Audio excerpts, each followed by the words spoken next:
And some of that also depends on how bad it gets in their home country. You know, when things really get bad in Honduras, you can expect a flood coming up because people are just searching for a better life. Just by the numbers, and that slide is kind of hard to read, I apologize. But there are, and this just blows my mind because we have it so good in this country, even on our worst day. But there are 82 million displaced persons in the world. 82 million that have had to leave their home for some reason. 26 million are refugees. That means they have moved out of their home country for the fears that we talked about earlier. And as I said earlier, about 10,000, actually about 9,600 refugees were resettled in the United States in 2020. And we've seen those numbers go up and down as high as 120,000 is the most that I can remember in a year in the whole country. And there are some countries that might be housing, like India or Pakistan, that might be housing millions of refugees who have fled that area. 3 million refugees have been resettled in the United States since 1975. So we've brought 3 million people into our country over all those years, just a slow trickle all those years. And then I suspect we'll see that 100,000 plus those that, like I said, about 100,000 were airlifted out of Kabul. 20,000 came to the United States. I'm sure over the next few years, some more of those will come, but they'll also go to other countries all over the world that are willing to take those SIVs. So they might not always come here. And then I wanted to talk briefly about the long welcome. The welcome that LIRS and our affiliates, you know, LIRS is kind of the national organization that sits at the table, one of only 9 in the country, and one of the largest, and actually sits at the table and gets those refugees assigned to their pool. And they actually sit around at the State Department and make that decision, you know, those 9 agencies, and they say, we've got a family of 5 that are coming from Nepal. Which one of you can take those?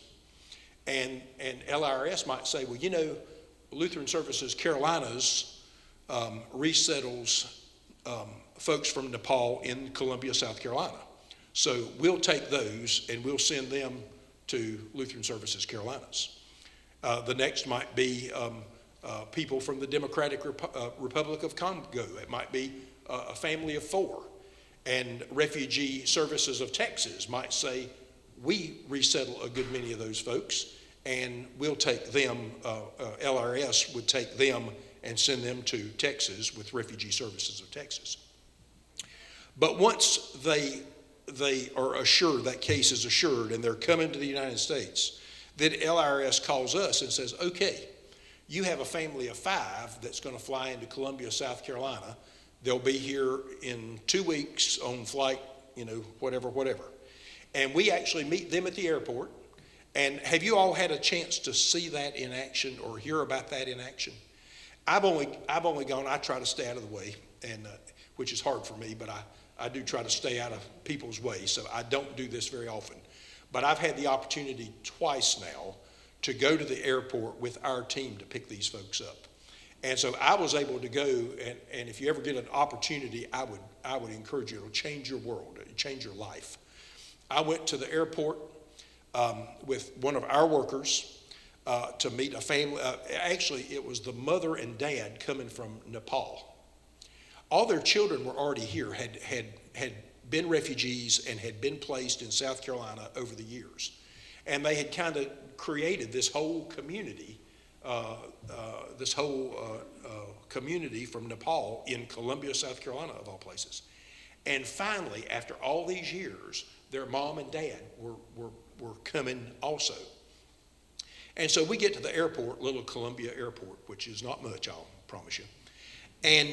And there are like 50 Nepalese people standing in the airport, all together waiting on their mom and dad and their grandma and grandpa and their great, the whole thing. And they had the absolutely most wonderful celebration in that airport. Of course, they had it all to themselves, so it was really a great thing. But as soon as mom and dad got there, we didn't get to talk to them. They just said, "We got this. We don't need you. Thank you, but we don't need you." And so they took mom and dad, and after the celebrations, they took them to their new home and helped them get acclimated. And I've never seen them since, because they're now living a much better life in Columbia, South Carolina. That happens every day somewhere in this country, and it happens right here in Texas with our partners, Refugee Services. But what we're supposed to do is, normally, we don't have a big family that can pick them up at the airport and take care of them like that. So what we do is welcome them at the airport. We take them to their new apartment that we have rented on their behalf. And we usually do a 3 or 6 month rental to start with, just because we want to make sure this is what they want. But they need a place to stay when they get there. When we show up at the airport, if they have 3 kids, young kids, we have to have 3 car seats in a van so that we can safely transport those folks home. We have to arrange for their transportation, their food. A lot of times we'll have, if there are others in the community from, for instance, the Congo, they will fix a meal and have it prepared and in their apartment when the family arrives, so that they can feel more at home and after a trip like that. We arrange for their medical care. We arrange for transportation. I have a wonderful picture of 4 refugees in Charleston, South Carolina, younger refugees, on a city bus, and they took a selfie, of themselves on the city bus and sent it to us and said, "We learned to ride the bus today." And there were 4 of them that were on the bus together. And we take all these things for granted. We go out and get in our cars and go wherever we want to go. But for a lot of the world, they've never hardly been in a car. We've had people that refuse to get on the escalator at the airport because they'd never seen an escalator before. I'm not getting on that thing. I mean, if you've never seen one before, or getting in an elevator, I'm not getting in that thing. I don't know where it goes. And so all the things that we take for granted, we have to start them off. Our Lutheran seminary in Columbia, South Carolina, said, "We have an old house on the campus. We'll let you use it for refugee work." Then they told me that they were tired of buying new microwave ovens because the refugees didn't understand you can't put metal in the microwave oven.